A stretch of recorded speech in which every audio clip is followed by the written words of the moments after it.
Headline news for Wednesday, November 16th from the Westchester County Business Journal, Fairfield County Business Journal, and WestFairOnline.com. Peter Katz reporting. U.S. officials believe that the Russian missile that crossed into Poland and exploded on Polish territory did so as a result of being shot down by a Ukrainian defense system and was not deliberately shot at Poland by the Russians. However, the investigation into precisely what happened continues. The members of NATO would be obligated to come to the defense of NATO member Poland if it were attacked by another country. NASA's Space Launch Systems rocket, designed to be used on missions to the moon, was successfully launched from the Kennedy Space Center at Cape Canaveral this morning. It carried an Orion space capsule with 3 mannequins on board to simulate astronauts. The Orion capsule is now on its way to the moon, where it is due to enter orbit. Rupert Murdoch's media outlets continue their campaign of denigrating Donald Trump, who they once hailed as a political hero.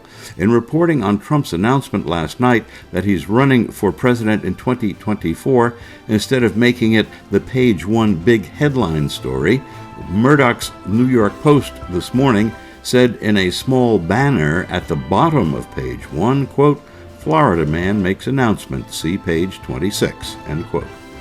Florida's Republican Senator Rick Scott says he will try to unseat Senator Mitch McConnell as Senate Minority Leader.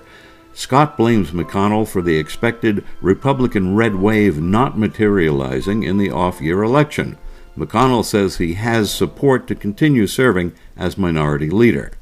A study by the nonprofit Rebuild by Design finds that 90% of U.S. counties have experienced a federally proclaimed disaster that relates to the climate between 2011 and 2021.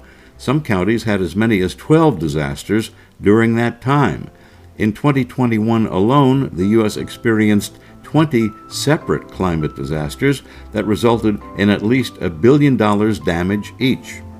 The retailer Target this morning reported that its third quarter 2022 sales were $26.5 billion, growing 3.4% compared with the third quarter last year. Operating income was $1 billion in the third quarter of 2022, down 49.2% from the approximately $2 billion in 2021. Target said it is going to become more efficient and cut costs over the next 2 to 3 years in order to save $2 to $3 billion in expenses. Stay in touch with the Westchester County Business Journal, Fairfield County Business Journal, and WestFairOnline.com.